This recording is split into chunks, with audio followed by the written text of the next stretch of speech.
Hello. Hello, everyone. Good afternoon and welcome. Welcome to Black Harvest, the sixth installment of Black Gold Storytellers. My name is Dr. Adrienne Danielle Oliver, aka Dr. A. Oliver, the hip hop scholar, and it is my deep pleasure to welcome you to this afternoon's storytelling event. My only role this time around is to introduce our storytelling MC for the event, Marcia Gabrielle. Before I introduce Marcia, I want to start with some land acknowledgements.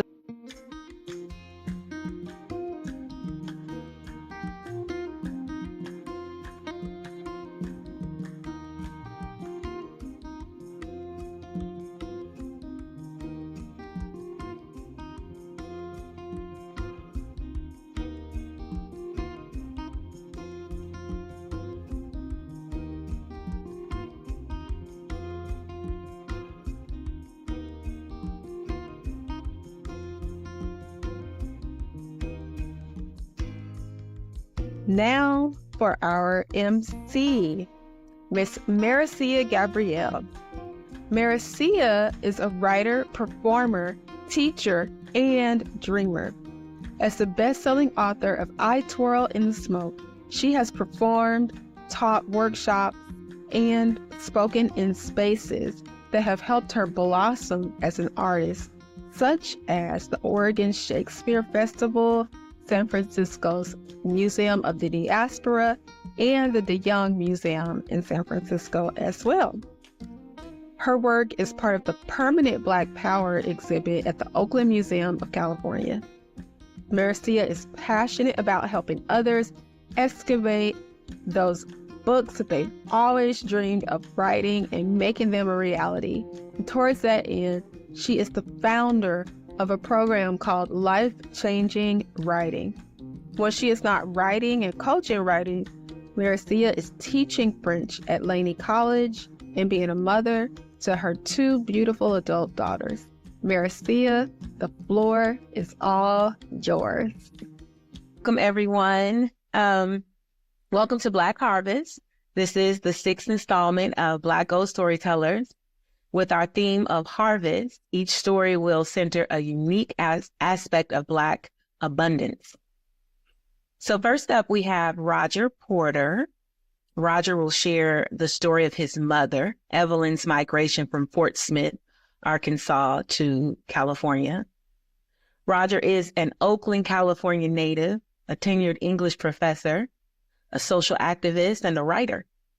He primarily writes about everything from Black male identity and his experiences growing up in the dangerous flatlands of Deep East Oakland to movie reviews and cultural critiques. Porter has a bachelor's from UC Berkeley and an MFA from Mills College. Porter, the virtual floor is yours.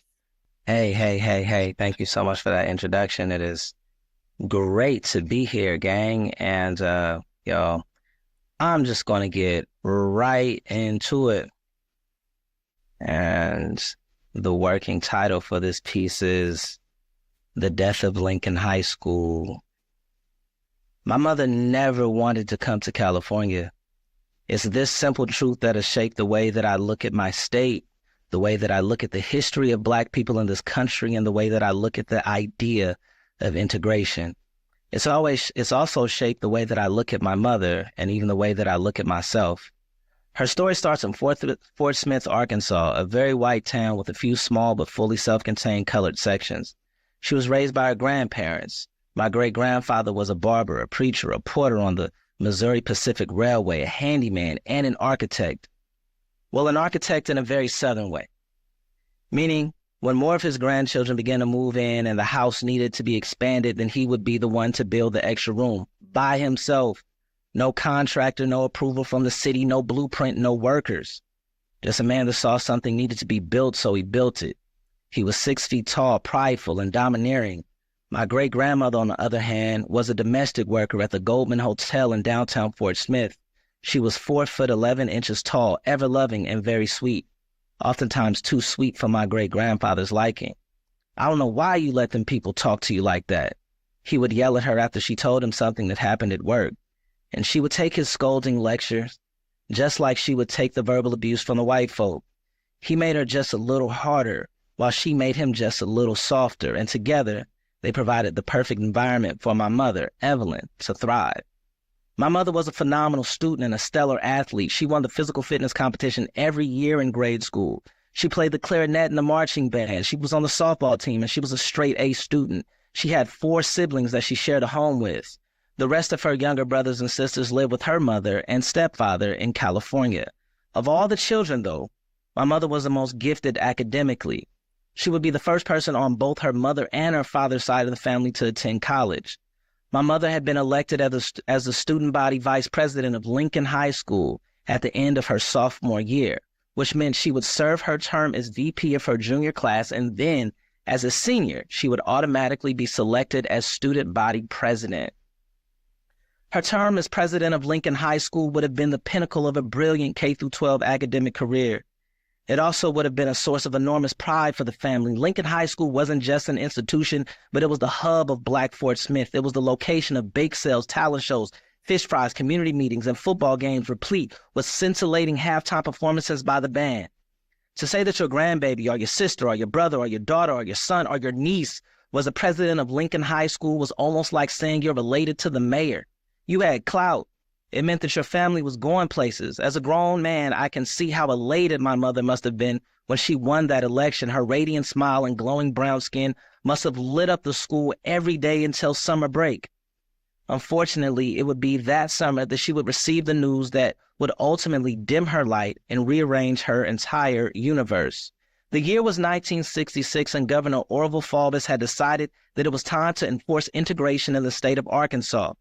His strategy in most municipalities was to close down the Black schools and bus the Black students to white schools. This meant that Lincoln High School in Fort Smith was no more. My mother would be sent to the previously all-white Northside High School, an atmosphere that would be hostile and repressive. My great-grandparents knew that my mother wouldn't be allowed to participate in the band. She would not have been placed in honors classes, and she most definitely would not be student body president due to her Blackness. So they decided to send my mother to San Francisco to stay with her mother, her stepfather, and her younger siblings. When I asked my mother what went through her mind when she was told that she would be moving to California, she responded, "I braced myself to roll with change. I knew that the change would be greater than anything I'd ever experienced." Then I asked her if she cried, and she said, "Nope." She didn't weep. She didn't become lethargic. She didn't rebel. She joined the band at Mission High School in San Francisco. She played softball. She was enrolled in honors classes and was ultimately accepted into UC Berkeley. While at Cal, she met a law student from Covington, Tennessee. They fell in love and had 3 children, the youngest of them being myself. Eventually, the family moved to Oakland, where my siblings and I were raised. As a kid, we used to beg my mother to tell us stories about her childhood in the South. This normally took place when it was time for us to go to bed and we wanted to stay up just a little longer. More often than not, my mother would oblige. Her face would become luminescent as she reached back into her memory, into the time in her life before she caught that cheap Continental Trailways bus to San Francisco, before she was ordered to be integrated into an institution with poor whites who, if they knew nothing else, they knew that they were above her. She would conjure up stories from a time when her grandparents who raised her were still alive, when her little brothers and sisters and mother were in town for the summer, when her village was complete, when part of her chores would be to wring a chicken's neck, and she learned the hard way not to befriend any of the livestock because one day your little pet would be on your dinner plate. She would think back to when they would ride pigs and hunt squirrels, and they would be fist fighting each other one day and cooking for one another the next. When my oldest uncle was a star running back at Lincoln High School, at every game, my mother would awe at the precision, discipline, and artistry of the marching band. She couldn't wait until it was her turn to represent that most cherished institution.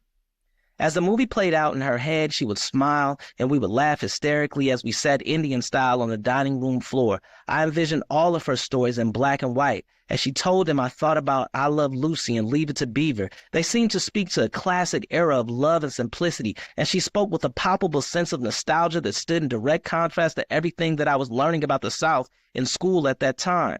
My mother had never seen a lynching or a cross burning. She had never been sprayed with a water hose and had never seen a Klan rally. She had never run home crying because a little white girl didn't want to be her friend. She talks about her little pocket of the South as if it were the safest place in the world, as if it were nurturing and healthy. My mother would lose track of time and we would stay up over 30 minutes past our bedtime listening to her stories. She never wanted to come to California. She never wanted to leave the South. This was always very evident, and that's why I always question the videos of Black people who expose themselves to physical violence and abuse in the name of integrating a lunch counter. This is why I couldn't quite understand why a Black parent would willingly send their 6-year-old child into the lion's den of an all-white school without any administrative support or any other child who looked like them in the name of progress. We had our own schools and our own restaurants, our own dreams, our own ambitions, our own bands, our own softball teams, our own scholars, and our own achievements that existed apart from the white establishment. But yet we have been conditioned to celebrate the sacrificing of our business districts and the traumatization of our children in order to live in existence as eternal dependents, begging for entry into the house of a man who hates us. I love the state of California, as does my mother. We love the redwoods, the wine, the hills, the Pacific Ocean. I would be remiss, however, if I did not say that this love was forced by a political order that was recklessly implemented with a flagrant disregard to the development of Black society. My mother never wanted to come to California, and she should have never had to. Thank you. Okay, Mr. Porter, say that. Say that. Thank you for that beautiful story. Oh my gosh, it was inspiring, triumphant, loving. What did you say? Her face was luminescent as she reached back into her memory. Ooh, thank you.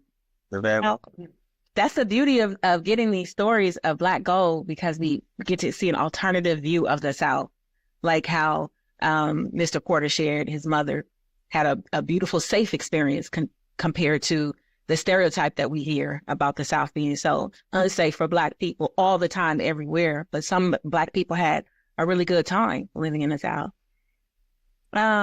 Okay, so now we're going to travel from our story in Arkansas over to a story starting in Longview, Texas. For this story, Robin Hart interviewed Mrs. Sedalia Crane Taylor. Please correct me if I'm pronouncing her name wrong. Sedalia Crane Taylor. So Robin was born and raised in Oakland, California. Hey, Robin. She was a congressional aide in Washington, D.C., and became an attorney after graduating from Georgetown University Law Center. Robin also has master's degrees in theology and special education. For the last 5 years, she has been a special education teacher for grades K through 5, middle school, and high school. In 2012, Robin self-published a book entitled Warning, Proceed with Caution into the Practice of Law. Between 2015 and 2018, she produced a website on self-growth, www.ancientseeker.com. We'll put that in the chat, that she is in the process of resurrecting. This summer, Robin was a Bay Area Writing Project Fellow and is now a teacher consultant. Robin, take it away. Well, I have Mrs. Sedalia right here with me, and I'm going to share a screen with you with a slideshow that I prepared as a narrative of the interview that she gave me. So this is similar. Wait to your audience.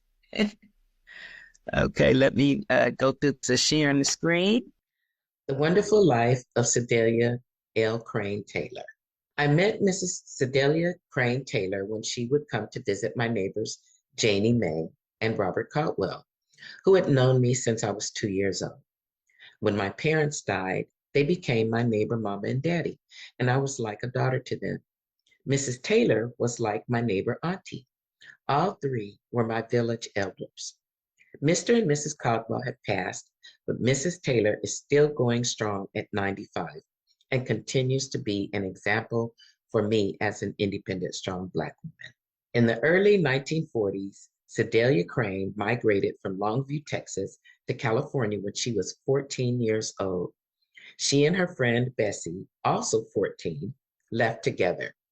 Bessie was going to Richmond, California to visit her sister for the summer. Sedalia went along for the ride during summer vacation and was supposed to return to Longview when school started, but neither girl intended to go back. They had had enough of Longview, Texas.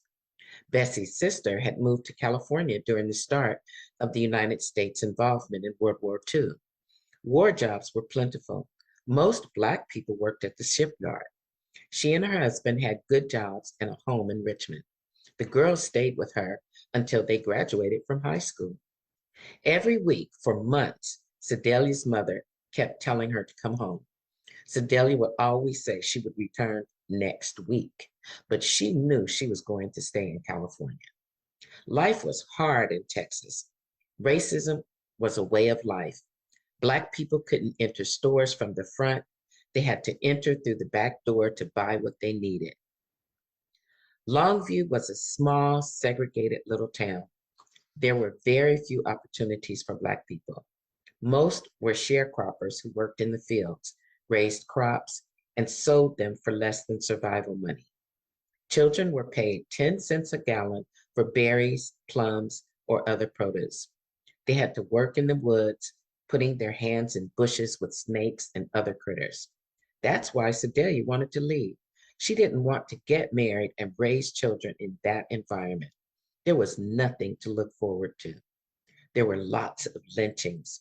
The men would go out in the field to harvest, and they would find someone dead or hung up in a tree. It was really hard. The women had it better than the men. The white men didn't bother the women. They were after the men, and Sedalia doesn't know why. She just knows that life in Texas was just really, really sad. Sedalia's mom and dad died in Longview. Her mom died in her 40s. Her dad died when she was 3 years old. Her mom worked washing clothes for a white woman and earned 50 cents for the entire day. She had to iron and fold the clothes after they were washed. It was terrible. All of the children had to help their mom when their dad died. Sedalia's mom was a good seamstress. She would make the children's clothes. They all looked as good as those who had store-bought clothes. Sedalia and Bessie migrated to California on a segregated train. They were so far in the back that no one could hardly see them. It took them 3 days to get to California. There were no adults looking out for them. They had to look out for themselves. It was hard because they had to sleep in their seats fully dressed. When they got ready to go, Sedalia's mom gave her a shoebox with cake, fried chicken, bread, and a lot of other edibles. She cooked enough for Bessie. Bessie's parents also cooked food for them, so they had a lot to eat on the trip. The week after they arrived in Richmond, Sedalia and Bessie began job hunting. They went to the Naval Air Station in Alameda. Sedalia was put on a dishwasher. She was asked if she knew how to operate it. She said, yeah, even though she had never seen a dishwasher. She didn't know how to pour piss out of a boot. An older woman, Miss Martin, stood by Sedalia and touched the button that started the dishwasher for her. Thus began her first job. The dishwasher washed the dishes and pushed the dishes out the other end to someone else who dried and stacked the dishes. After the dishes were washed, the workers served the Navy men. Sedalia and Bessie worked part-time because they were not yet 16. They went to Encino High in Richmond at night. After they graduated, Sedalia worked full-time. After a while, she wanted to make more money and got a job at the Naval Supply Center in Oakland driving a food cart. They were called roach carts because they weren't clean and were very dirty. After being in California for a while, Sedalia told Bessie, we should have come here long ago. Initially, she and Bessie were afraid that they were going to be treated as they were in the South. The white people in California were different as night and day. They would speak and talk to you, ask where you were from. They were very cordial and became increasingly friendly. Eventually, Sedalia felt safe. After a while, Sedalia made a little money and again wanted to make more money. She decided to go to nursing school at Veterans Hospital in Livermore. There was a jitney, an old school name for a car, where you could pool with other folks to get to the hospital. Sedalia got to know those people and started riding with them until she was able to get her own jitney. In those days, students were paid while going to nursing school. She passed the test for nurse's aide and worked at Veterans Hospital for many years, emptying pots, making beds, and performing other such duties. Continuing a life pattern, Sedalia decided again that she wanted to make more money. She transferred to Highland Hospital in Oakland and decided that she wanted to be an LVN. She and Bessie went to Sacramento to take the LVN test. They both passed. We were just two busybodies. We didn't stay still at all. They both had been at Highland for quite a while, working as nurses' aides. They became LVNs when they passed their boards. Sedalia worked at Highland for 30 years as an LVN. Around 1944, Sedalia moved from Richmond to Alameda. She applied for a 3-bedroom apartment in what was known as the projects and sent for her 2 sisters from Texas. Each one had their own bedroom. At that time, they paid $55 a month. Sedalia admitted that Alameda was racist, although not Texas racist, but that anyone could live in the projects as long as they paid the rent. The 3 sisters could easily pay that rent. At the time, many other Blacks from the South moved there, including the Caldwells, and formed a strong, long-lasting community. Almost all who lived in the Alameda projects left when they purchased homes in Oakland. Sedalia stayed in Alameda until 1955, when she moved to Oakland with her second husband, with whom she was married for 62 years. He was a good man, always stayed employed, and brought his check home. They had the same view about finances and came to Oakland because home ownership was possible there in certain areas. Oakland was segregated in 1955. Black people could not go to Sobrante Park, which is all Black and low income now. You couldn't buy a house past 105th Avenue. If you got caught in Sobrante Park or the city of San Leandro after dark, you would get beat up or arrested. Sobrante Park was all white then. Blacks could go to, but not past, Lake Merritt.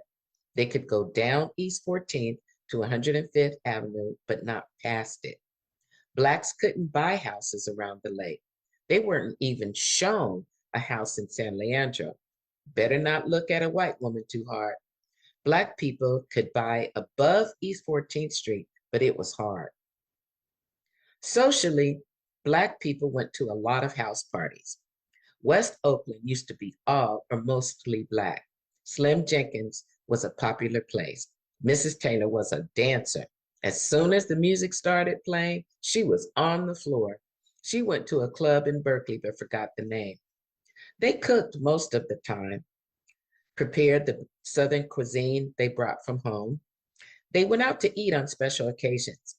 Black people could go to Sizzlers, Red Lobster, and Piper's. Piper's was an all-you-can-eat establishment with delicious fried chicken and food seasoned the way Black folks liked it. Sedalia said they closed Piper's down because women would bring big bags in and take a lot of food home. Sedalia is happy she came to California because you can make more money and buy property. This was virtually impossible for Black people in Longview, Texas. Sedalia's advice to future generations is, I would like to see all of us get along. When we get a job, get a fair share on the job when they get paid. Not one person get one thing and one get the other. Another get something else. If that could happen, I'd be ready for the Lord to take me home. Be fair with everybody. Treat everyone fair. If you do wrong, punish you because you did wrong. Let others see how it feels. Let you feel how it feels when you treat somebody wrong. If I could see all that happen, I'd be ready for the Lord to take me home. I wish it would happen, but I don't think it will ever happen. And that is the story of Miss Sedalia. Oh, yes. Give it up. Thank you, Robin. Oh, and Miss Taylor, independent, strong Black woman at 95. Such beautiful family pictures. I laughed that she didn't know how to pour piss out of a boot. Yeah, that's I learned a new saying. Right. I didn't know about pour piss out of a boot. And the pastel flowers, that was so beautiful with your voice. It was just a sweetness that exuded from the whole presentation. Thank you, Robin, and thank you, Miss Taylor. So now we leave Texas and we travel to Louisiana to meet our Louisiana harvest storyteller, Billie Hanson-Dupree. Billie was born and raised in California's San Joaquin Valley, relocated to the Bay Area to attend San Francisco State University, where she received a bachelor's in English, and has never looked back. Although she returns to the Valley to visit relatives and attend her annual family reunion. She co-authored a biography of her grandmother, a little piece of leather well put together, and had a poem published in Spectrum 18. Her essay on racism, Perspectives, aired on KQED Public Radio, can be heard on her website, billiehansondupree.net. We'll put that in the chat. She is currently completing her novel, Some Greens for My Blues, set in Oakland, California in the early 1950s. I love playing on words like that, Some Greens for My Blues. A retired educator, literacy coach with a master's in education, an avid mystery reader, Billie spends her free time writing, exploring Bay Area parks and trails with her Girl Trek sisters, attending blues and jazz concerts, and traveling abroad as frequently as possible. So let's give it up for Miss Billie. Thank you. I'm excited to introduce an amazing woman who immediately came to mind when I thought of stories of the Great Migration. It was a pleasure to sit down with May to hear her migration story. Time does not permit me to give you all of the details, but I will attempt to give you some highlights. May shared the photograph, which I have incorporated into the presentation. I met Marion May Minor Givens about 15 years ago at Church of the Good Shepherd in Oakland. She welcomed Sunday morning visitors, and after the welcome, she added a poem or scripture of encouragement to the parishioners. At that time, May was about 80 years old, and as they say, sharp as a tack. She wore a lovely white suit with a matching purse and high, not stiletto, but high white heels. There's a saying, age ain't nothing but a number. Today at 96, May can still style and profile with the best of them. When I think of harvest, I often think about harvesting vegetables from a garden or fruit from a tree. The story of May Givens is one of acquiring a harvest, but not only from her garden. She also harvested knowledge and an indomitable spirit from her mother, Georgie, who May characterized as a strong woman, and she wasn't afraid of anything. She'd speak up. The same can be said of May. May grew up in South Baton Rouge, a stone's throw from LSU on one side and the Mississippi River on the other. Out of necessity, May was a tomboy. There were few girls who lived near her home on West McKinley Street in Baton Rouge. May played tackle football, marbles, and bunkie with her brother William and the neighborhood boys. May attended a private preschool which served the Blunden Colored Orphanage Home because her mother worked for the home. May shook her head. When we went to Reddy Street Elementary School, they called us Blunden rats, and those kids would tease us all of the time because we went to the school at the orphanage. When her brother, William, beat up one of the tormentors, they left them alone.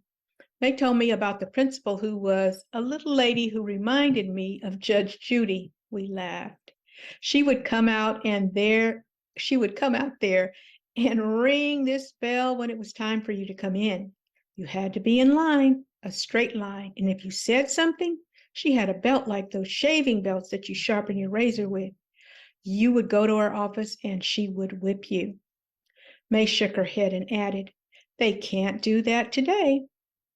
May took pleasure in music and dancing. She learned to play the piano from a teacher who would rap her on the knuckles if she hadn't practiced.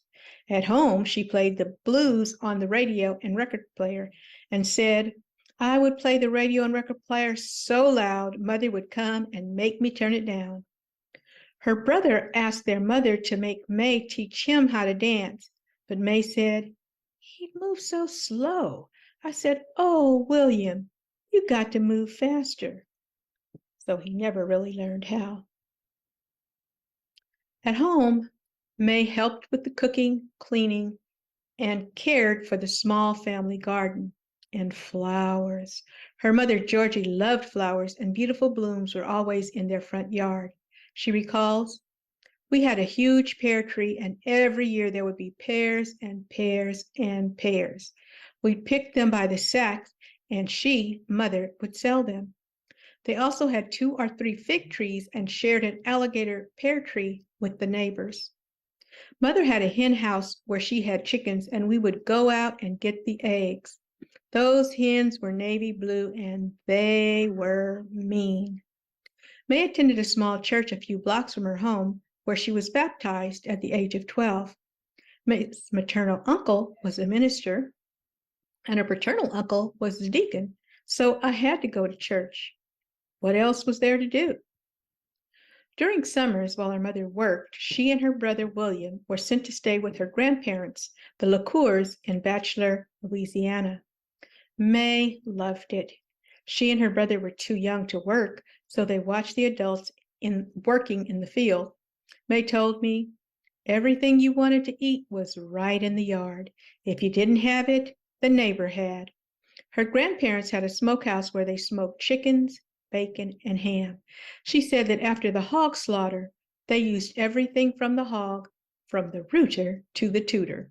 They even used the blood to make blood sausage.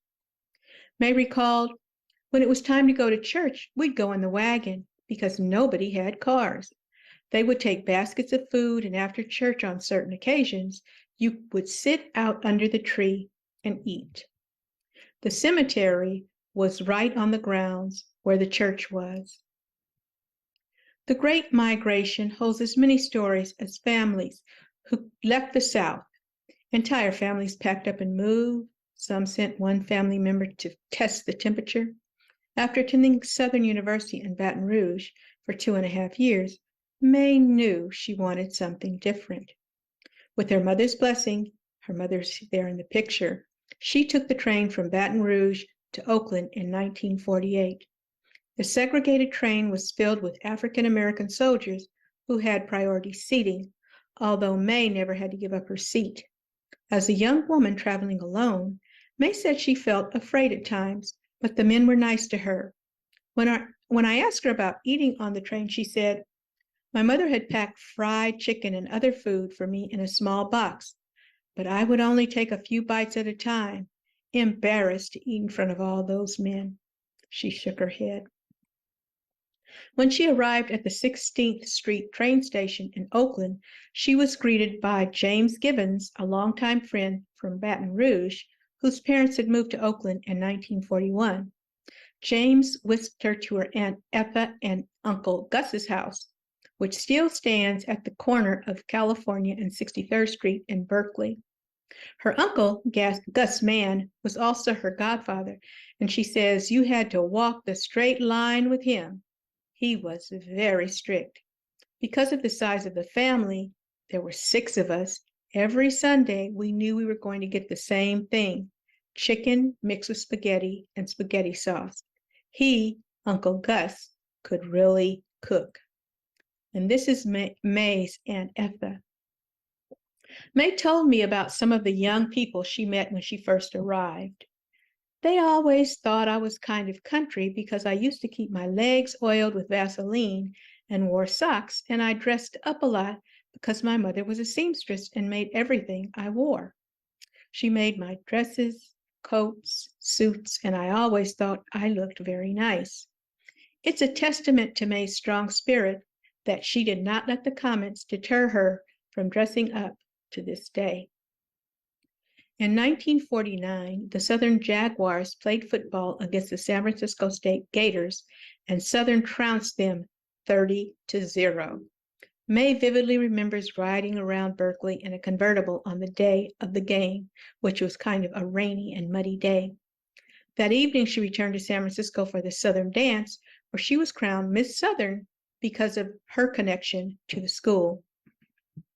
May attended Merritt College for a while, then gained employment at the photography studio of E.F. Joseph, the first professional African-American photographer in the Bay Area.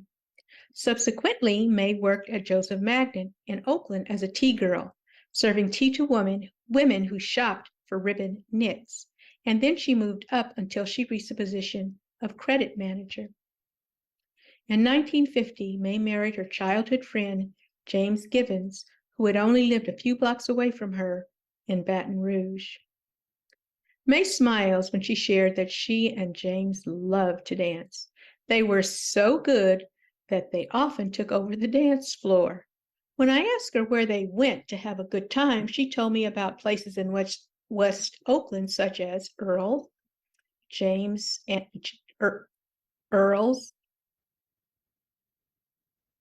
for barbecue.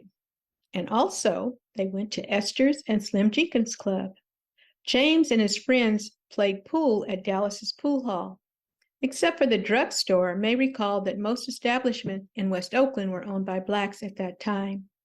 One of her favorite memories was watching the cross-dresser, Jean LaRue, entertaining them at the Clef Club wearing a feather skirt and using feather fans. Standing at her walker, May says, "I miss dancing, but when a song comes on that I like, I can still move a little." She demonstrates with a shake of her shoulders and a giggle. May went to work at the University of California in 1960 and worked there for 28 years. She retired in 1988. She started as a clerk and advanced to administrative assistant in the office of the president. In May's words, "I just got tired of, I guess, of being told what to do or something. And James had a good job. He was a longshoreman. And I just gave it up. And I haven't worked since." Although May stopped working at the university, she continued to flex her creative muscles. Using the skills she harvested from her mother and aunt, she continued sewing, making gift baskets, ornaments, and mantelpieces every Christmas. This flyer from May's Christmas Bazaar shows you how she advertised her business. May's daughter Jan would make pies, and they would sell them and the crafts from their home. May's mother nurtured flowers in Baton Rouge, and you can't help but notice the flowers and plants in the yard of May's Acton Street home. A sweetheart rose bush and geraniums that she brought from her childhood home in Baton Rouge bloom beside her house. A Meyer lemon tree and a large pyracantha flourish in her backyard. And May loved flowers and more flowers. Her planter garden, which usually yields tomatoes, collard greens, squash, and string beans, lies dormant. May said she hates that she can't get outside as much to garden anymore. She nods toward her walker. This is May with some of her collard greens. May's active involvement in church after she moved to California was a harvest of her church upbringing in Baton Rouge. She attended Beth Eden Baptist Church under Reverend Hubbard for 7 years and settled at Church of the Good Shepherd in 1957 under the leadership of Reverend Henry Mitchell. She served in many capacities, including greeter, chair of the Board of Christian Education, and as a choir member. May sings, too. May also served as Sunday school superintendent and secretary of the Sunday school. When I asked May what was her most fulfilling accomplishment at Church of the Good Shepherd, she sat up taller and smiled. I created the African American Celebration Festival. I myself had the opportunity to attend this festival several times, and I understand the breadth of May's accomplishment. Too large for Church of the Good Shepherd, the celebration was first held at Taylor Memorial Church, then became so popular that it was held at Lake Merritt United Methodist Church. The celebration included a fashion show, delicious soul food, vendors, and a big raffle. The festival became an annual event that church members and the community anticipated with excitement. This is May, ready to attend the festival. May finished our interview with these words: I think I've had a beautiful life. Thank you, May, for sharing your story. You're welcome. I think I've had a beautiful life. I love that. Yes, thank you. I felt that. I got tired of being told what to do. I felt that. Yes. And then Miss May then went to concentrate on her arts, it sounds like, right? Like, yeah, so that's beautiful. And I love how she brought the South with her in her garden.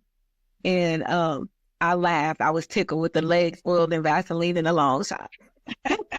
So, like someone in the comments, Kevin said, ain't nothing wrong with Vaseline and long socks. Yeah.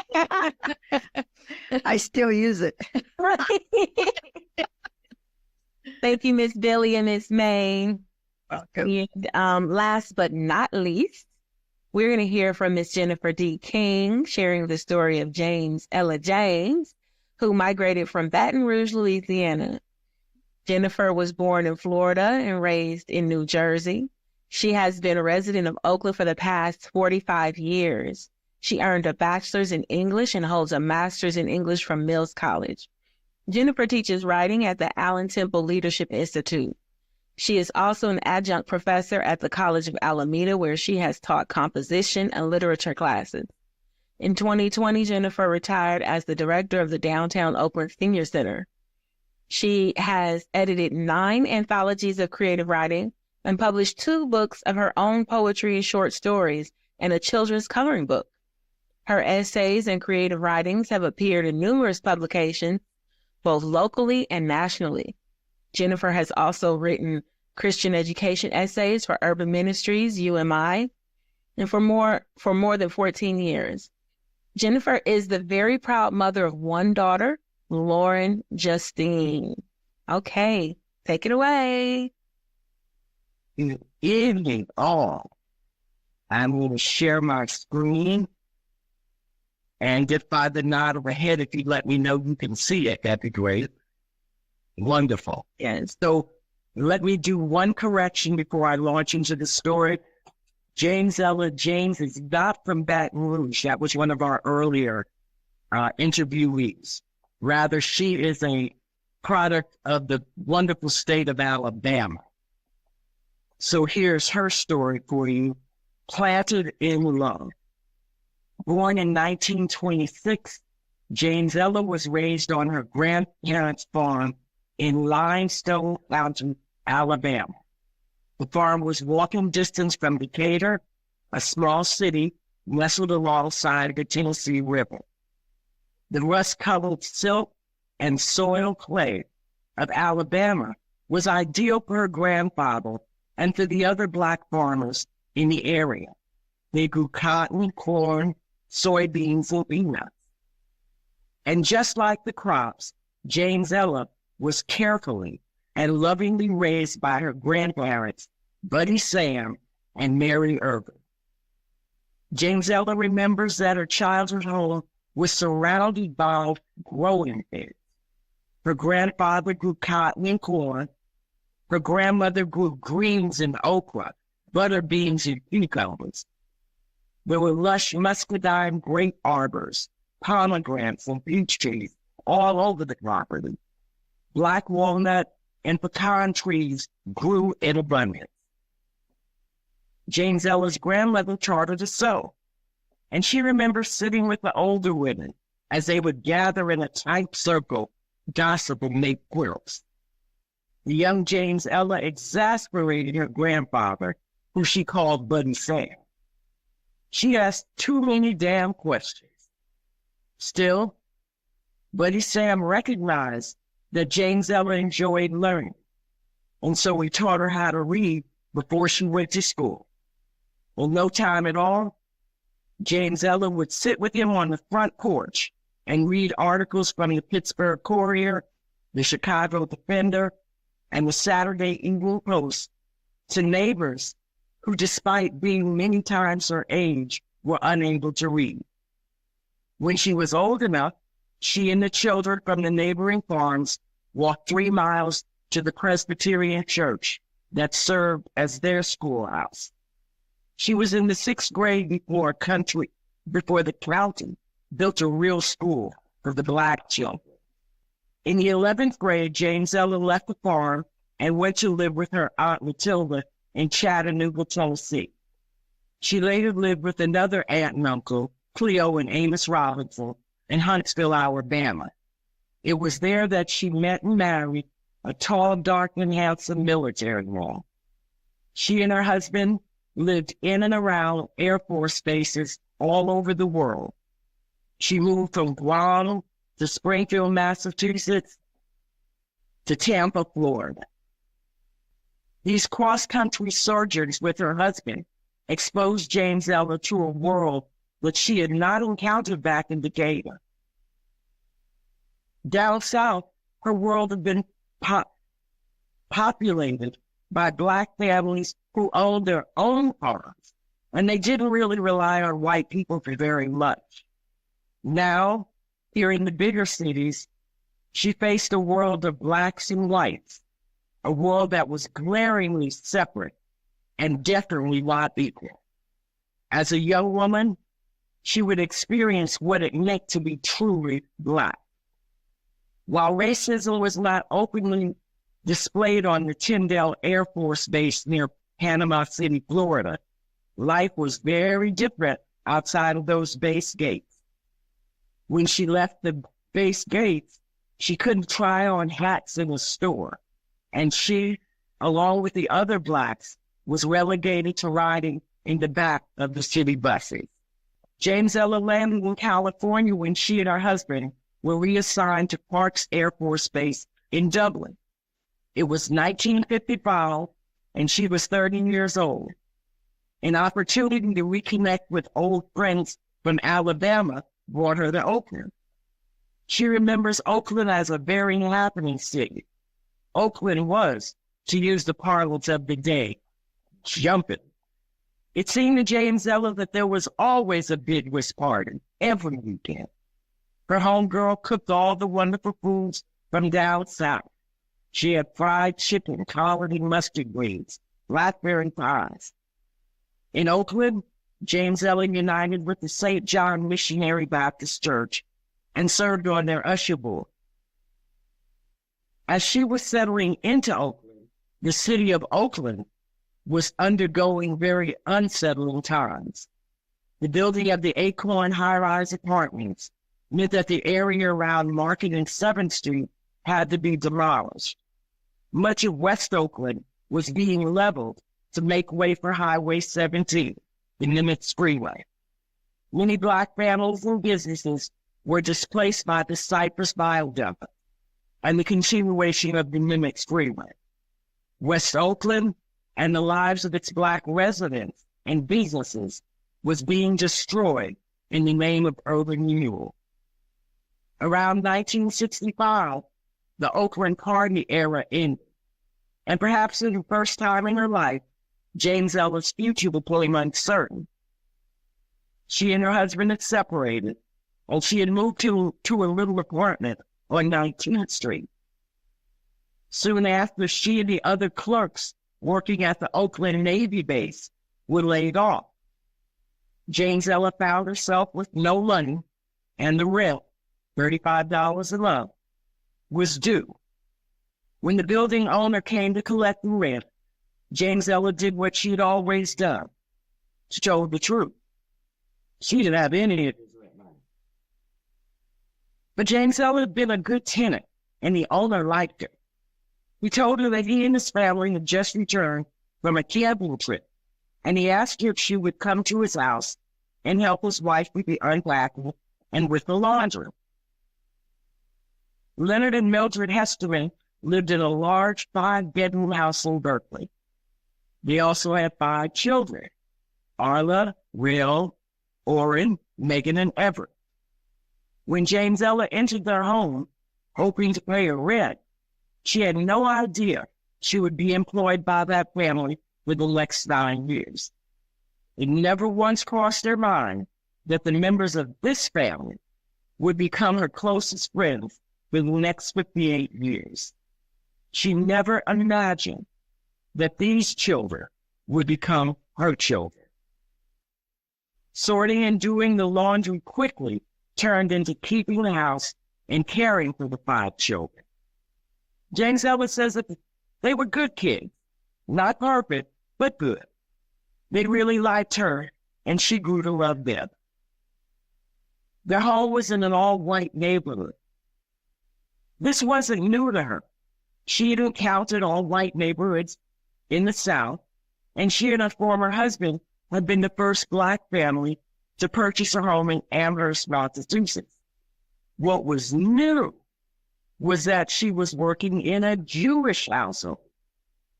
The only thing James Eller knew about Jews was what she'd read in the Bible.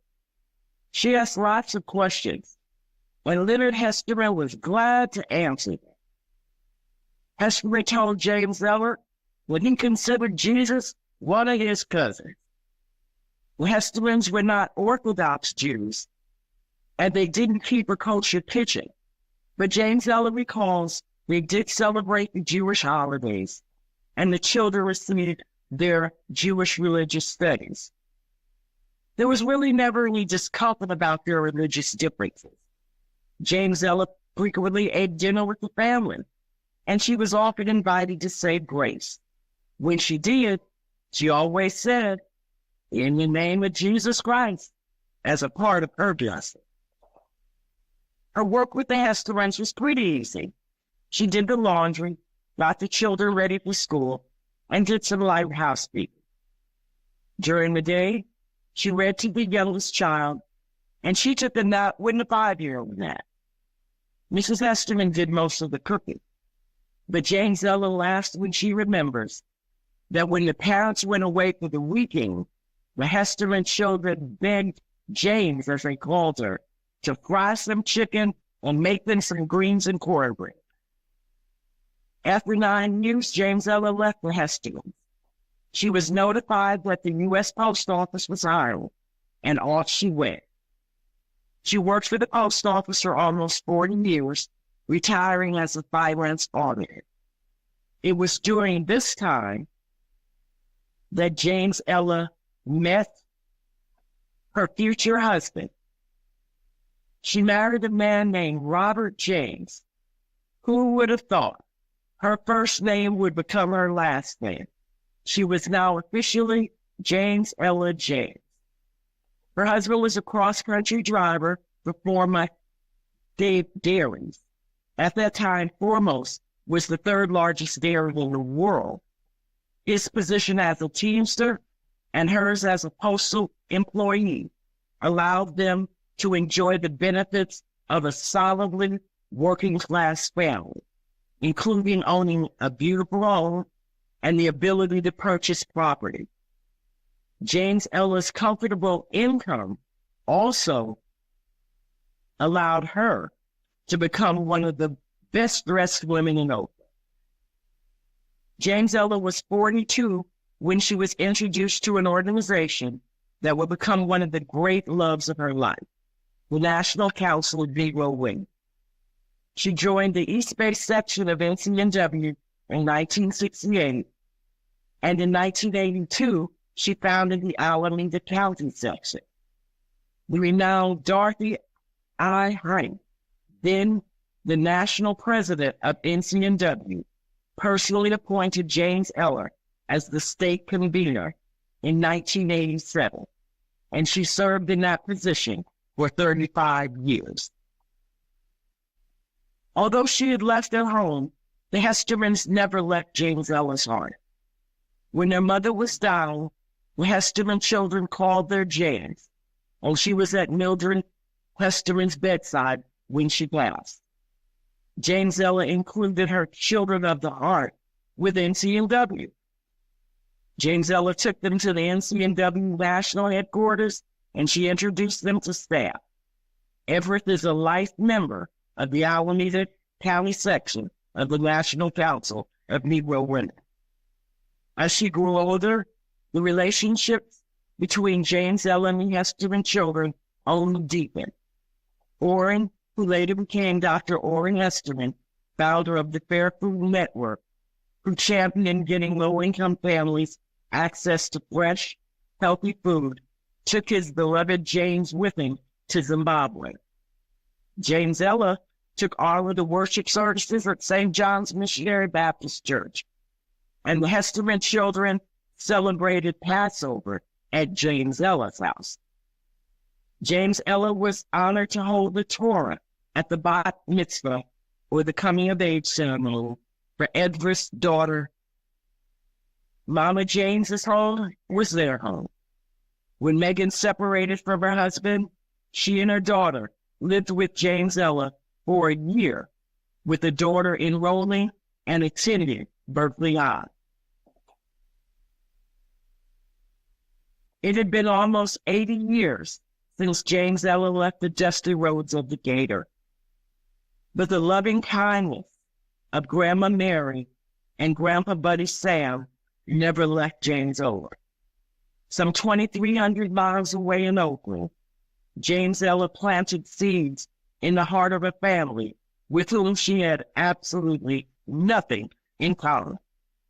They were different races and different religions.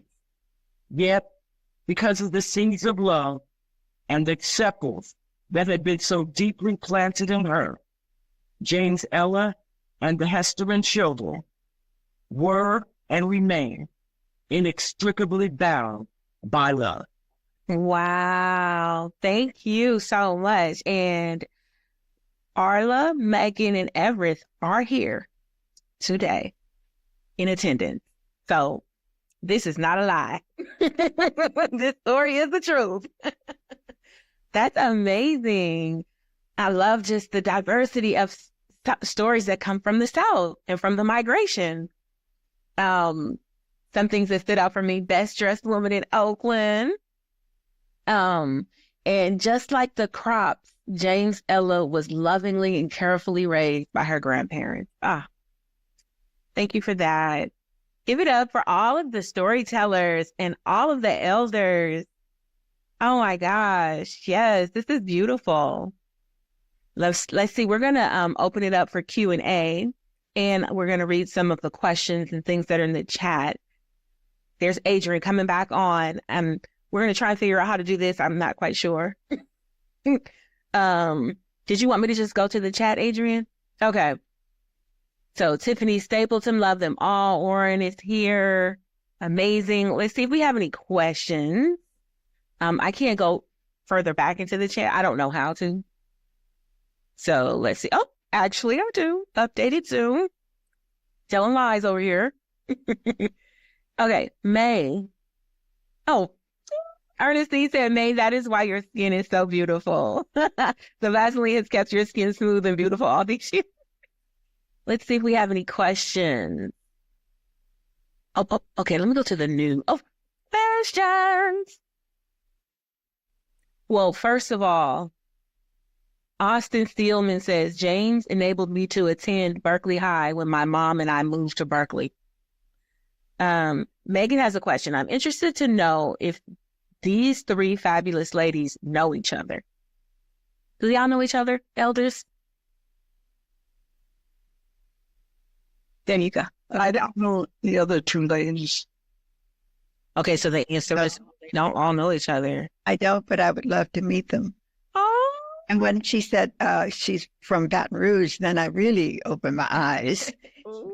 Wasn't, I think you said Alabama. Is that right? Yeah. But just to make a comment, Tiffany Stapleton is my granddaughter. I only have one granddaughter, and I love her to death. And Justine Wilson is, we grew up in the church together. I love her and all the other comments that were made. I'm just so sorry that you couldn't see the pictures of my mother's father, because I don't want to take too much time, but I'd just like to say he was a LaCour, his last name, and he looked like any other white man. At that time, they didn't have cars. They just had dirt roads. And my grandfather was a postal worker, a mail carrier, and he took his mail on a horse. And he went from everywhere, all the places. And I won't keep up too much time, but it was a joy to live in the country in the summer when my mother would take us there because she had no one to keep us. I'd just like to say one thing. There was a white girl, our family, who lived about 5 houses from me in Baton Rouge when I was a little girl. And we used to play together like any other kids would play. And when she got to be 13, her parents said I had to call her Miss Josephine. So I told my mother, and she said, well, you won't be playing with her again because you're not going to call her that. So I didn't. But I got a lot of traits from my mom. I miss her so much. And I have one brother who's still alive. He's 93 and he lives in Baton Rouge. And I think he's looking. And if he is, I love you and your family. And I don't want to say anything else, but I sure wish you could see the pictures that we had. But thank you for letting me say those words. Love all of you. God bless you. If I make no error, the pictures will be up on the website though. Oh, right. great. So people will be able to go to the website. They'll be able to hear. If anything was unclear in this presentation, you'll hear it with better audio. You'll see the images. So all is not lost. Oh, thank you so much. Love you. There's a question, Mr. Porter, where's your mom from in Arkansas? Where in Arkansas? Yeah, Fort Smith. Fort Smith. I answered it in the chat, but she's, Okay. you And those websites, can you put those in there, Robin? And I think Jennifer, you all have websites in your bios. Maybe people want to follow you. You'd want to type it in the chat. Okay. Oh, just as I said it, someone said, please give us the website addresses. So please put your website addresses in the chat. They'll also be on the website when this gets uploaded onto the website for you to go and enjoy the stories again. You'll also see those websites there. And that website you see also in the chat, blackgoldstorytellers.com. That's where you can go to see this whole thing all over again. Like a candy store, pick and choose which you want to listen to and look at. Megan says, I'm wondering if these elders have advice for us about living in such a tense and polarized world. Ladies, do you have any advice for us? Well, what I usually do, I used to like wine. I stopped drinking wine or anything else that looked like alcohol 2 years ago. And every morning I read my daily word. I have 3 books, and then I go to the Bible and read the references that they tell you to read. And I have a Bible crossword puzzle with scriptures, and I do that every day. That's my entertainment. I don't eat a lot of fried foods. And I don't eat very much since I lost my husband, but I'm alive. I can still cook a little bit, and I know what I like and I know what I don't like. I'm so happy that God has given me the mind that I have. I remember, as I told you, from my childhood up until now. And I hope God will continue to bless me as he had to see these 95 years. Okay? So just keep on doing and keep on being as kind and loving toward each other, and do as much for other people, and don't be selfish with what you have. Share it. Mm-hmm. Thank you. I'd like to ask Miss Billie Hanson-Dupree if she remembers Ellen Dupree. Oh, I do. And she was my first president of the National Council of Negro Women. It was a beautiful woman. I don't remember her, but She had a voice. Yeah, I'm married to her stepson. Oh, really? Yeah. Oh, she would pass the whip. Oh, she could really speak. She knew what she had to say. Because I've been a member of Church of the Good Shepherd since 1957 up until now.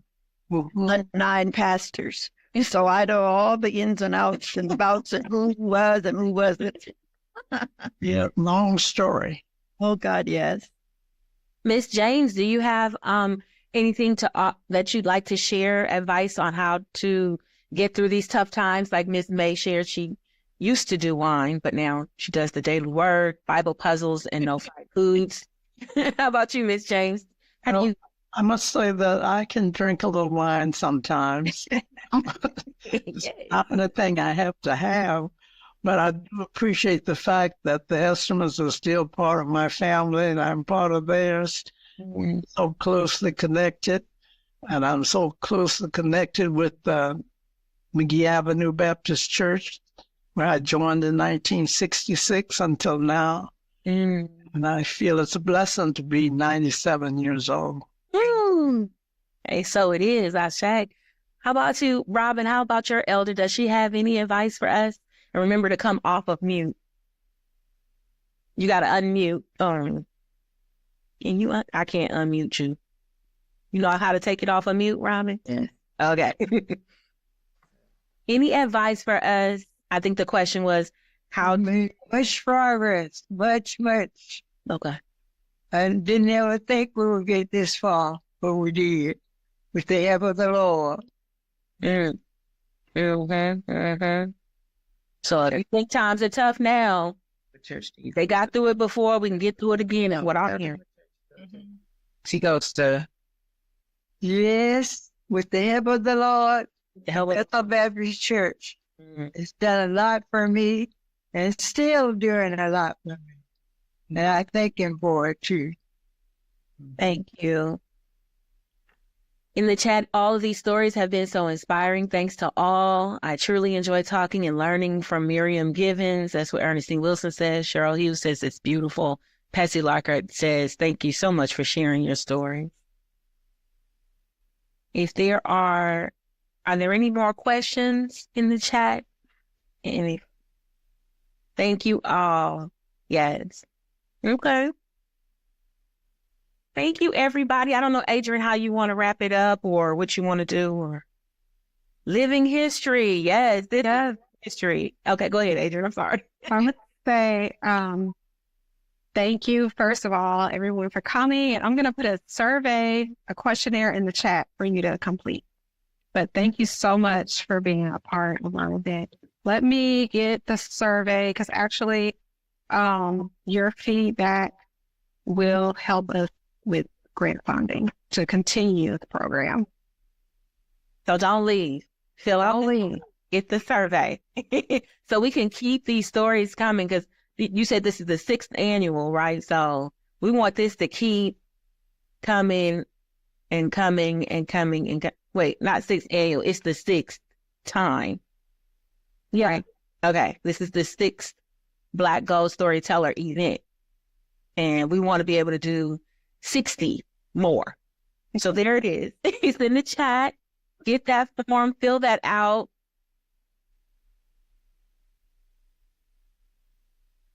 Dorothy Fields, are you the wife of former Jesse Fields? Yes, she is. There we go. The stories were so informative. Sending love to all. Somebody asked, there's another Q&A section in which an anonymous attendee asked, were any of the women around when the 580 freeway was built? Is it true if it was built to divide residents in the hills from the lower community, the Black community? Thanks for that. That's a great question. Ernestine Jackson Wilson says, hello, Dorothy. So let's read that question again. Thank you for bringing that to our attention. It says, I'm sorry. No, go ahead. You go ahead. You go ahead. You do it. It says, were any of the women around when the 580 freeway was built? Is it true if it was built to divide residents in the hills from the lower community, the Black community. I'm gonna venture and guess and say it is, but ladies, our elders.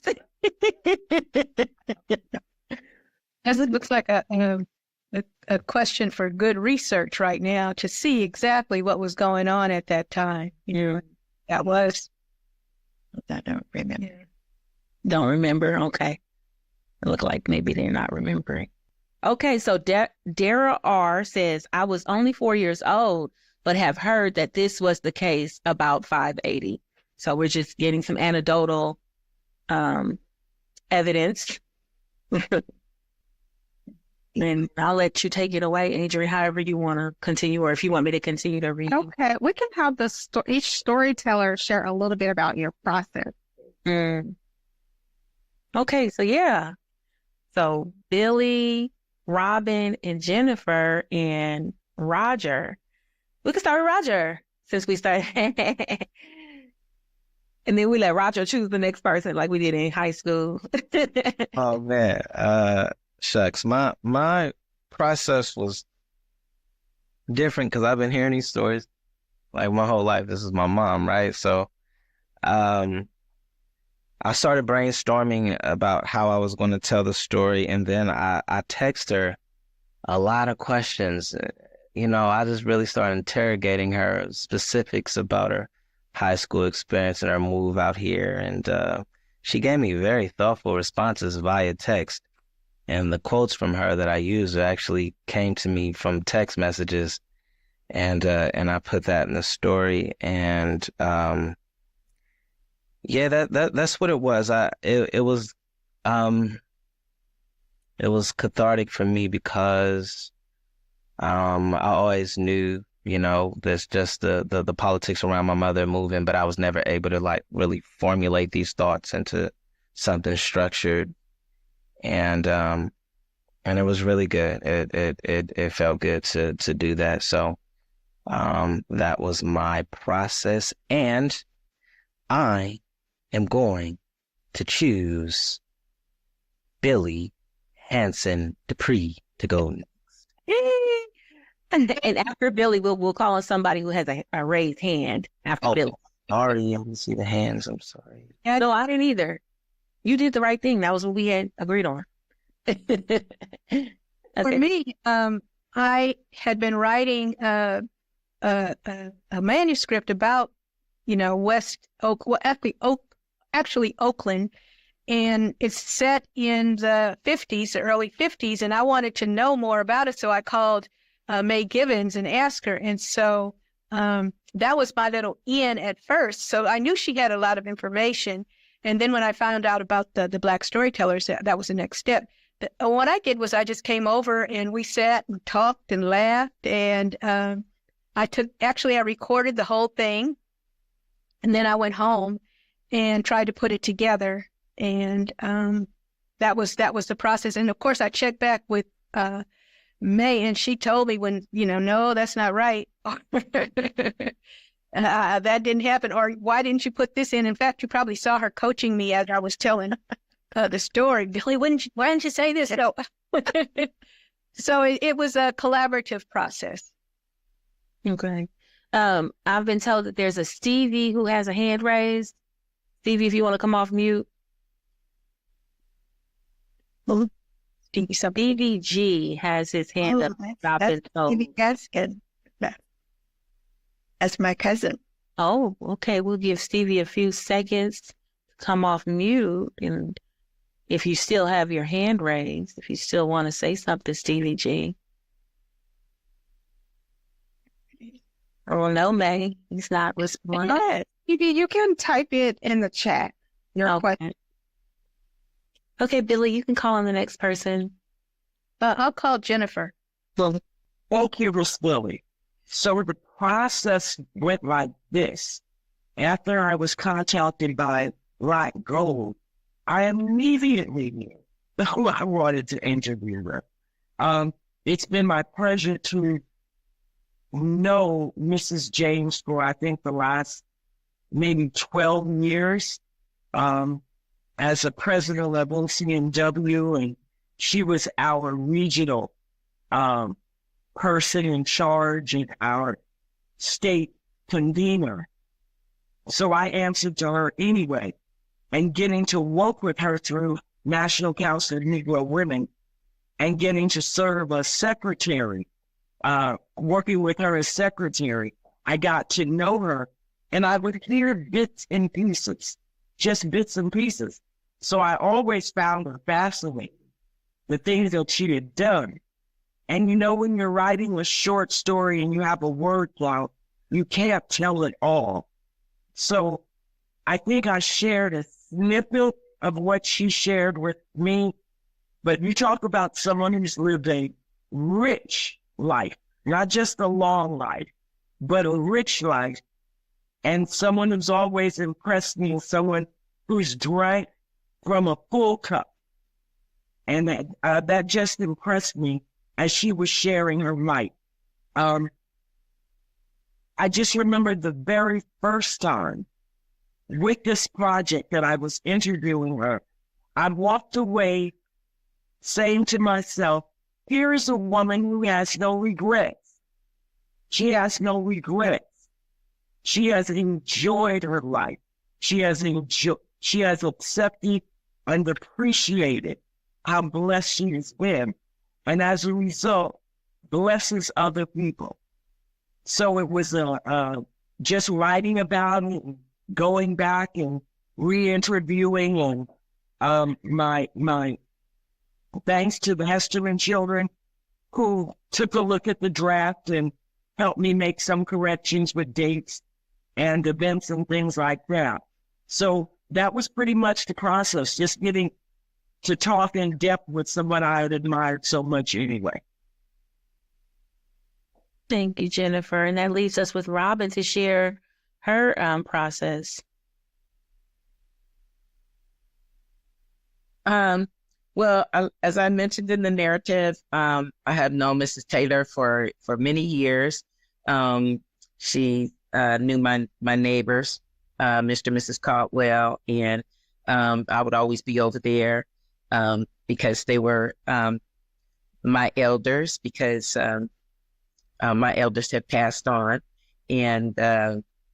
and Mrs. Caldwell always taught me how to cook, and I just always admired Miss Taylor because she's an independent woman. I think we all need examples of someone who's older and successful and lives a good life. She's very wise, and I thought that she would be a good interviewee for me.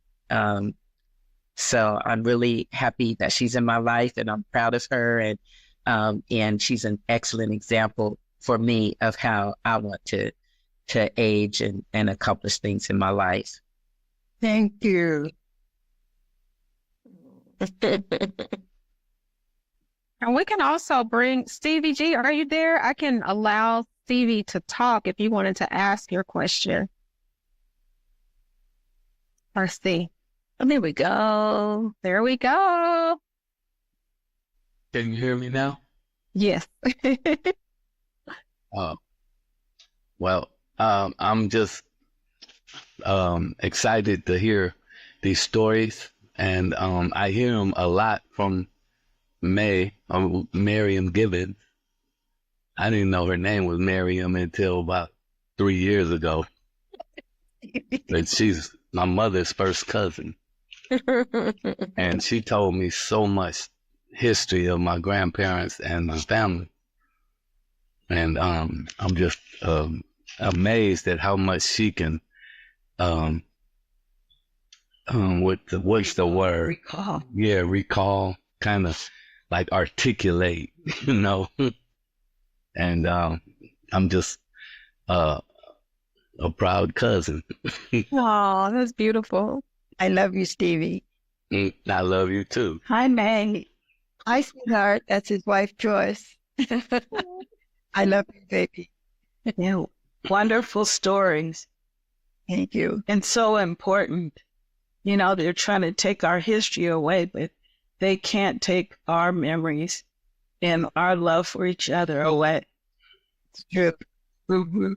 Thank you for those comments. You're welcome. Yes, thank you. I love that. They can't take our memory and our love from for each other away. And it's so beautiful. Thank you. When What about our elders? We've heard from each of our storytellers. What was this experience like for you? Having your story, a small part of your story written down. Well, when Billie called and asked me if I would allow her to interview me, I was so nervous, and I said, "Oh, I don't think I can do that." And I knew in the back of my head what I could say and what I knew and what I remembered, but I just was too nervous. I didn't know how it was going to come out, especially if I was going to be seen on the screen as I told the story. But I'm so grateful to Billie for asking me to do this. And for my family, I have so many people that should be on the line, or not on the line, but as you call it, I'm 95, so I don't do those things that you guys do with these new machines and so forth. I still have my flip phone. That's all I use. But I'm just so grateful for Billie and all that she's done to make this a success. So I thank you. I would like to say how thankful I am to Jennifer for writing the story and remembering most of what I told her. I appreciate it so much. I also appreciate the Hestemans being on the line and listening to the stories. It even brought me to tears to hear my life story told over again, part of it. So I just want Jennifer to know how much I appreciate what she did.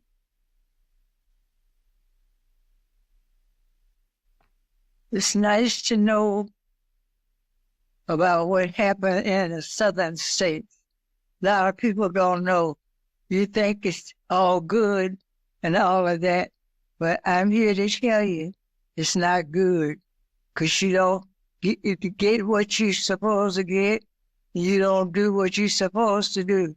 So I'm just glad I'm here to tell you how it is, because it wasn't that nice.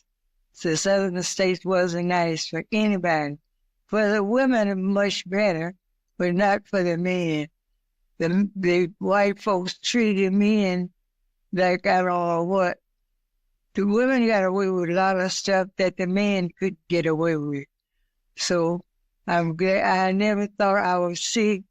I saw our men get advanced and do as well as they're doing now. I'm glad for them, because in the South, they couldn't have done that. They couldn't buy housing.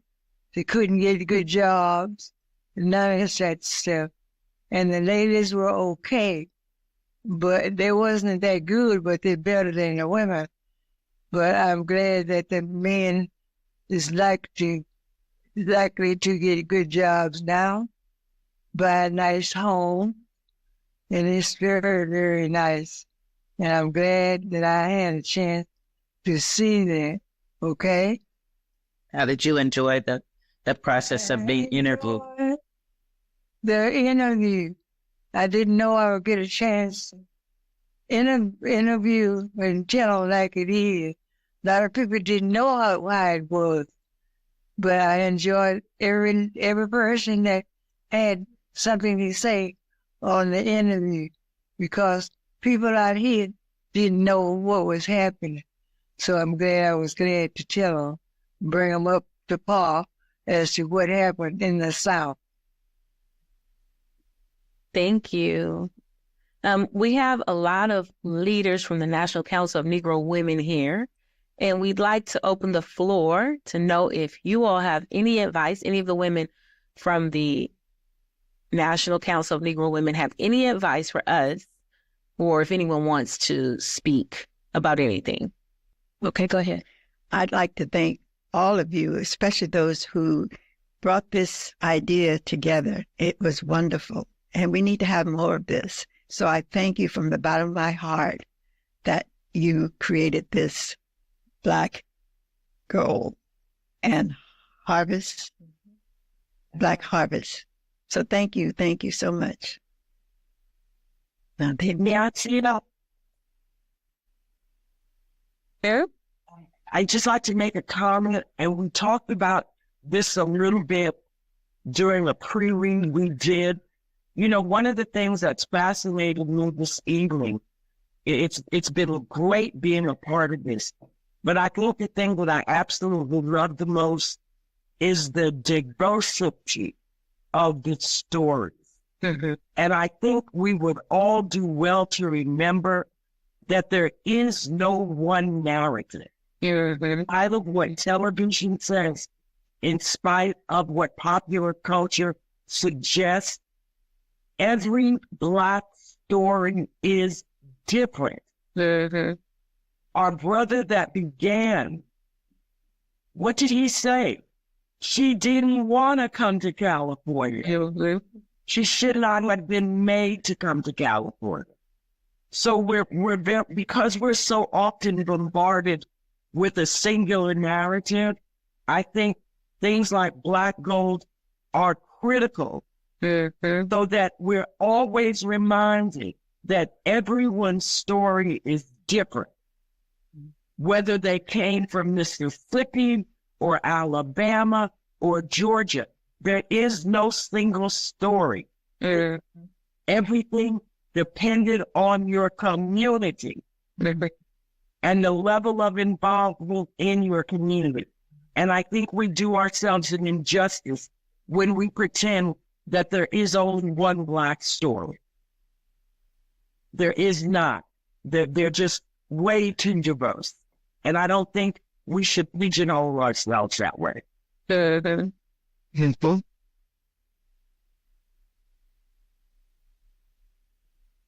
Amen. I love that we were from Alabama to Louisiana to Arkansas, the diversity. Thank you, Jennifer, for bringing that to the forefront. And all of this really fit in with our theme of the harvest. Like Marcia, we opened up with that. We saw a financial harvest, and we saw, just the harvest of the land and all of these different ways that Black abundance exists. Because so often those narratives want to show our pain and our poverty and, just all the negative things. And so that's really the impetus behind this project, is to use this storytelling as an act of divine healing for our communities, because there's so much power in being here when, like somebody mentioned earlier, right now, with the world being so polarized and full of so much heavy news.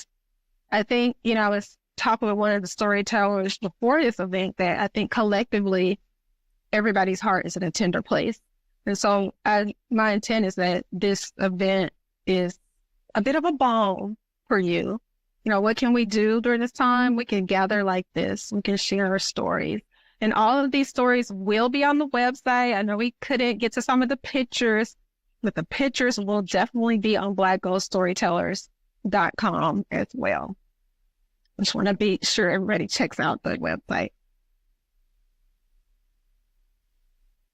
Any other questions or comments? My favorite part of this project, being a literate transplant to Oakland, is learning about the landscape of how much Oakland has changed. Like learning about Sabrina Park. I think, Porter, you had put something in the comments about thinking about how Black people couldn't get there because we have people zooming in from that aren't in Oakland, in Arkansas and different places. Can you say a little bit about why that's wow to think about that history? You talk about me? Yeah, what is Sabrina Park like today? And just to learn that historical fact, why is that important? I have to choose my words properly. Growing up in Oakland, Sabrina Park was a very well-respected Black neighborhood. And when I say well-respected, I meant if someone claimed that they were from Sabrina Park, that was something that you should take a mental note of. It's just, Sabrina was just a notorious neighborhood. It was very Black, too. It was just very, very, very Black. The thought of Black people not being able to go there is just wild. Like, it's hard for me to even conceptualize. Yeah, and anyway, I can stop there, but like, people claim Sobrani Park. People had Sobrani Park tattooed on their necks and their bodies. Like, it was just the hood. Like, it's 11-5 Sobrani Park, right? It's just like, and it's a very tight knit community. It's one way in, one way out, and they all stuck together. And just to think of a time where African Americans weren't even allowed to go into it, it's just, wow. I just did not know that. That's it. Yeah. Thank you for that Oakland historical perspective. And Ernestine Wilson, I'm going to pull you in for place. Let's see if I can figure this out. Ernestine. There you are. Okay. Ernestine, you have a comment, question. You're on. Ernestine, you want to unmute and ask your question? I was saying I don't really have a question. I think I was moving around the cursive, and it sort of landed on lower your hand or raise your hand. But if you will allow me, I will say I have enjoyed every comment, every story. It reminds me of my mother's family, my father's family, my stepfather's family, families of my friends. You know, my mother came to California to work during the war, and many of my family's friends did the same. And just one little story that I heard, I know I'm not a part of this, but they used to, when family and friends would come and they would live together, the projects in Harbor Homes was housing for employees who worked for the federal government during World War II. Many of them lived together, and they worked in shifts, which meant that they slept in shifts. So if you worked daytime, your bed was available at night, and vice versa. That was one of the stories that I can remember that folks spoke of with pride when they came here. Yeah. They brought their traditions with them. Thank you. Thank you, Ernestine. Thank you, Ernestine. I know we talk all the time, so I was glad to hear her comments. Mrs. Gibbons is, she's one of my older friends. I have several others in their 90s, but she's one of my older friends. And among them, she is quite wise and still very creative, you know. And I hope when I reach her age, my mind will be as clear and as sound as hers. It will. Thanks. Jennifer, thank you for inviting me. Yes. Thank you, Ernestine. And Peggy, I see that you have your hand up. Let me figure out how to do this. Stop. And then after Peggy, we'll take one more question or comment, and I'm going to advertise that survey one more time. And then go eat some leftover, if we have leftover Thanksgiving at this point. Peggy. Okay, we can't hear anything. You can type your question or comment in the chat too. Plus, just want to say thank you, Adrian, for doing this and allowing us to do this, because we learned so much from each other. This is just one, and looking at the history of Oakland too, of what has happened. I know as I was doing research, I found, and I don't know what that area is called. It's like they call them. It's on off East 14th and like about 60th or around in there. They're kind of like projects, and they made those for the white people after the war. This was not for us, and now, of course, it's not. You know, there's no white folks there.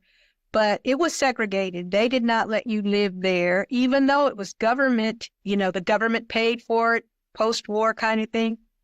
But our people worked so that they could live there, so that, you know, it was like a suit that, yeah, you can't do that. You know, this is our money, really, our tax money that you're using to build this, but we can't live there. So there's a lot of that in Oakland. And all we have to do is look at West Oakland and what happened to West Oakland. Yeah. That's a whole, you know, another story. Wow. And I've always, maybe we need to compile this history somewhere, because I'm always wondering where to find that, you know, because those are like the nuances of how Oakland is developing and still developing.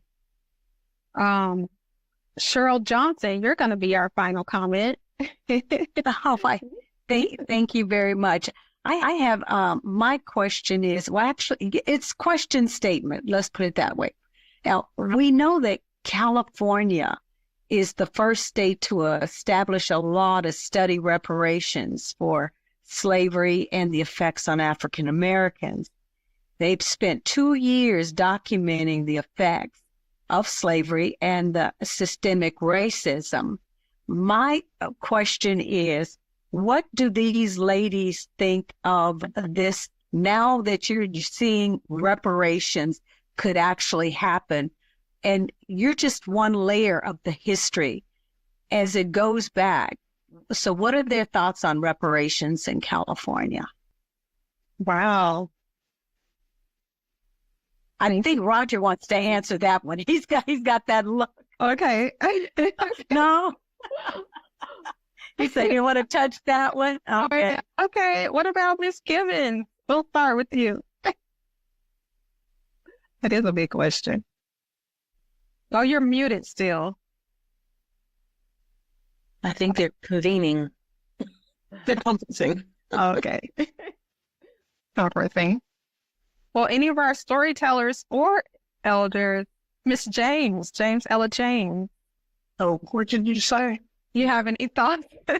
Any thoughts on Cheryl's comment about just from what you've seen in California and now there's a conversation about reparations? What are your thoughts on reparations in California? Yeah, I've been thinking about that. And we were talking about that on last night about just how can we prove we came here from California when we did come, and are there any records? You know, we're good at speaking, but we don't write down about what we do. So I think that is one of our major things that we need to start doing, writing it down. It's not like the program you're doing today, because you're recording things that were done so people can look back and read and see when you did come here. Because we can't prove when we came here. It's you know how the records are all kept by something in writing, and if it's not on record, that's a hard thing for us to prove by just talking about it. That's a good point. Yeah, getting it written down, because we are like, you know, oral people. We love oral storytelling, word of mouth. We halfway like to even sign contracts. So it's like to get our presence, to get our story on record is a part of reparations. I love that. Okay, we went to Miss Gibbons. Robin, do you all have any thoughts? It's a big question. Thank you, Cheryl. Okay, well, again, I want to just thank everybody for coming to Black Harvest, Black Gold Storyteller. I will follow up with the recording. Everybody who's registered will get a recording of our event today, as well as a link to all the written stories. They will be written down all in the record so we can start compiling this history. Now with that, I'm going to stop the recording and bid you all a wonderful, wonderful rest of your evening. Bye. Thanks all. It's been real. Thank you for Dr. Oliver. Appreciate you. It's wonderful. Bye, everybody. Bye, elders. Y'all want to say bye? Bye. Bye. Bye. Bye. Bye. Thank you. Yes.